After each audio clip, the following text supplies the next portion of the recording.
시편 72편을 교독하겠습니다. 하나님이여, 주의 판단력을 왕에게 주시고 주의 공의를 왕의 아들에게 주소서. 그가 주의 백성을 공의로 재판하며 주의 가난한 자를 정의로 재판하리니, 의로 말미암아 산들이 백성에게 평강을 주며 작은 산들도 그리하리로다. 그가 가난한 백성의 억울함을 풀어주며 궁핍한 자의 자손을 구원하며 압박하는 자를 꺾으리로다. 그들이 해가 있을 동안에도 주를 두려워하며 달이 있을 동안에도 대대로 그리하리로다. 그는 벤 풀 위에 내리는 비같이 땅을 적시는 소낙비같이 내리리니, 그의 날에 의인이 흥황하여 평강의 풍성함이 달이 닿을 때까지 이르리로다.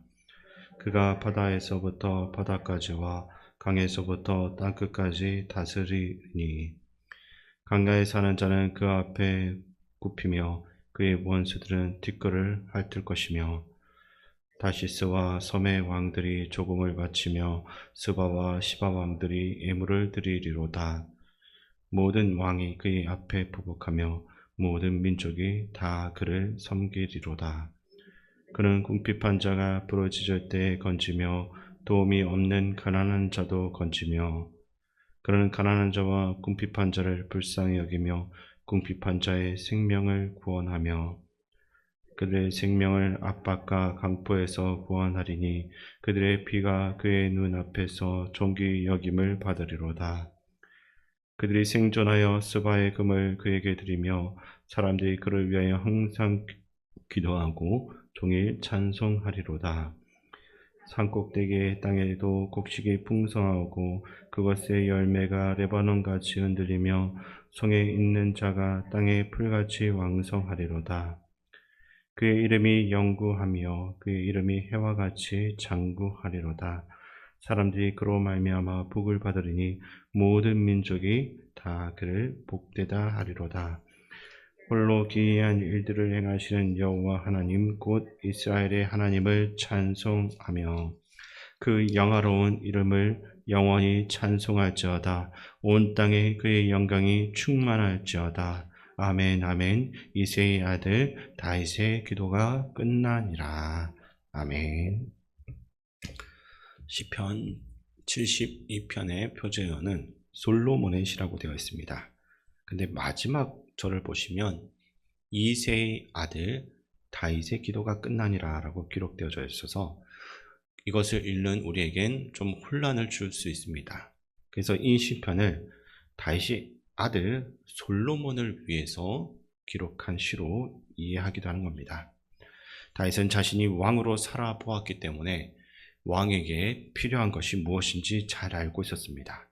그래서 아들 솔로몬이 부족한 부분을 채우고 하나님 앞에서 충성된 왕의 역할을 잘 감당하기를 바라는 마음으로써 이 시를 기록했을 가능성이 있다라고 보는 것입니다.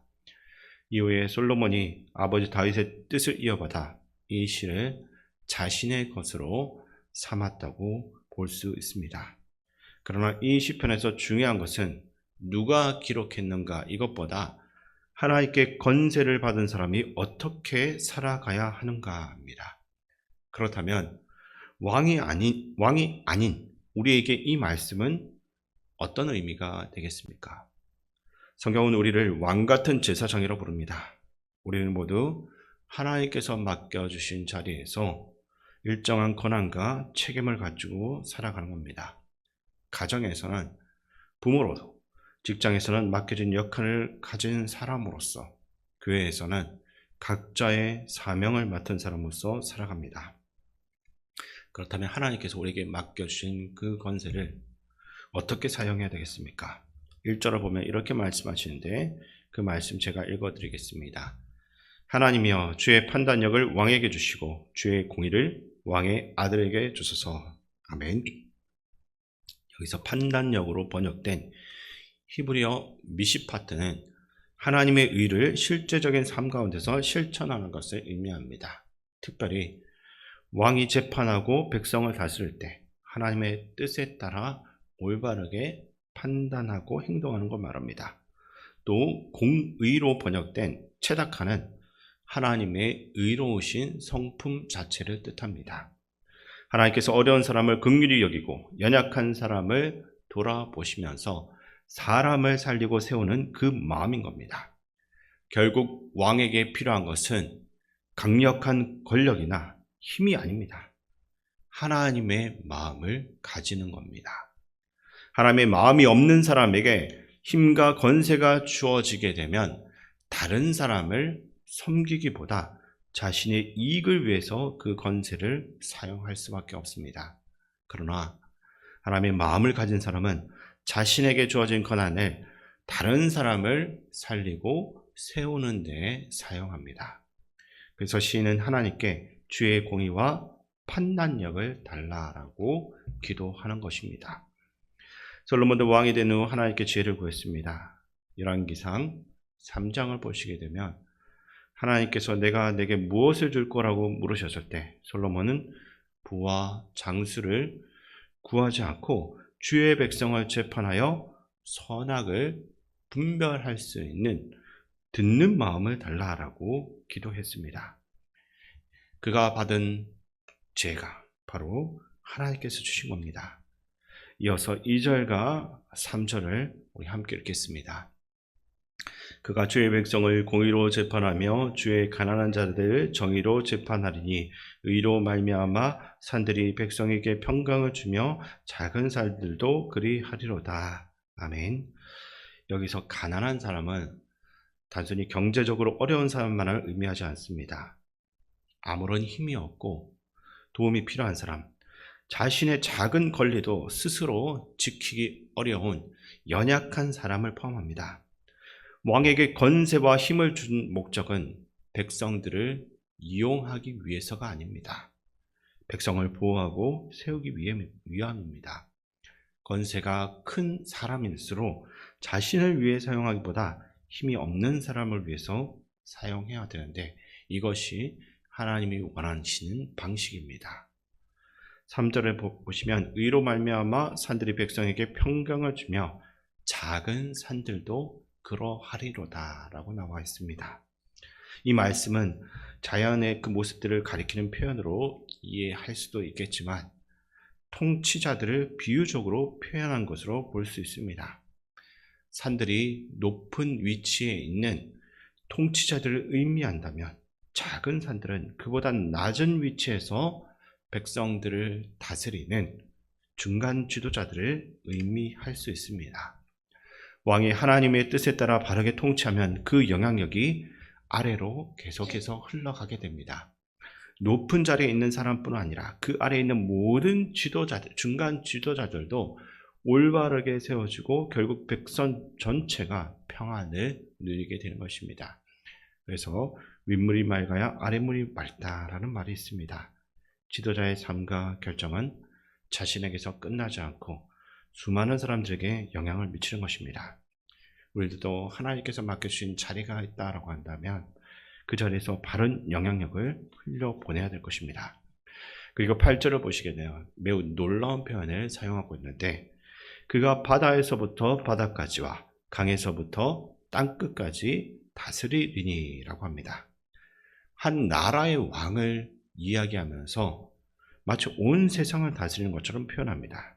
이것은 왕의 권세가 원래 왕 자신의 것이 아니라 하나님께로부터 위임받은 권세다라는 것을 보여주고 있습니다. 다윗이 가지고 있는 권세도 솔로몬이 누리고 있는 권세도 궁극적으로는 하나님의 것입니다. 왕은 그 모든 세상의 지도자들은 하나님의 권세를 맡아서 다스리는 사람일 뿐입니다. 우리가 가지고 있는 권한과 영향력도 본래 우리의 것이 아닙니다. 하나님께서 원하시는 일을 하기 위해서 우리에게 잠시 맡긴 것입니다. 가정에서 부모에게 주신 권세도 하나님께서 맡겨주신 것입니다. 그렇다면 부모는 자녀를 자기 마음대로 다스리는 사람이 아니라 하나님의 뜻에 따라 자녀를 믿음 안에서 세우는 사람이 되어야 됩니다. 자기가 원하는 바대로 자녀가 자라지 않는다고 자녀를 노엽게 하고 그 마음 가운데 분노를 일으킨다. 이것은 하나님께서 원하시는 모습은 결코 아니다라는 겁니다. 교회에서 맡은 직분도 마찬가지입니다. 직분은 나를 높이기 위해 주어진 것이 아니라 다른 사람을 어떻게든 잘 섬기고 세울 수 있도록 주신 겁니다. 우리에게 건세를 맡기신 목적은 하나님께서 맡기신 모든 사람들과 교회 일을 잘 돌보고 세우고 살리는 것입니다. 우리가 각자의 자리에서 하나님께 받은 그 건세를 바르게 사용한다면 그 영향력은 우리에게서 끝나지 않습니다. 가정으로 흘러가고 교회로 흘러가며 우리 일터와 사회로 흘러가게 되게 되어 있습니다. 그리고 그곳에서 하나님의 선한 통치가 나타나게 되는 것입니다. 결국 10편 72편은 우리에게 이렇게 묻습니다. 하나님께서 너에게 맡겨주신 건세를 너는 지금 어떻게 사용하고 있느냐? 건세가 있다고 다른 사람 위해서 함부로 군림하거나 약한 사람을 함부로 대하는지 이것을 살펴야 됩니다. 내 뜻을 이루기 위해서 사용하는 것이 아니라 오직 하나님의 마음을 따라서 이것을 사용해야 될 것입니다. 오늘 우리가 하나님께서 맡겨주신 가정과 교회와 일터의 자리에서 하나님의 마음을 품고 살아가길 바랍니다. 우리에게 주어진 건세가 나를 드러내는 도구가 아니라 다른 사람을 살리고 세우는 도구로서 우리에게 주어졌다. 이것을 잊지 마시기 바랍니다. 그럴 때 하나님께서 우리를 통해서 하나님의 선한 뜻을 이루시고 우리가 있는 곳마다 하나님의 통치가 아름답게 나타나도록 하게 만드실 것입니다. 오늘도 하나님께서 우리에게 맡겨주신 건세를 바르게 사용하면서 하나님의 마음으로 사람을 살리고 세우는 믿음의 사람들 다 될 수 있기를 주님의 이름으로 축원드립니다. 하나님 아버지, 우리에게 맡겨주신 자리와 건세가 우리의 것이 아니라 주님께서 맡겨주신 것임을 기억하게 하여 주시옵소서. 우리에게 주어진 이 직분, 우리를 높이고 우리를 드러내기 위한 장식품이 아니라 하나님께서 우리에게 주신 사명임을 기억하며 이것을 가지고 나의 헛된 욕심을 위해 사용하지 않도록 도와주시옵소서. 오직 하나님의 마음으로 사람을 섬기고 교회 안에 약한 자를 세우며 어디에서든 주님의 뜻만을 이루는 삶을 살게 하여 주시옵소서. 예수님의 이름으로 기도드립니다. 아멘.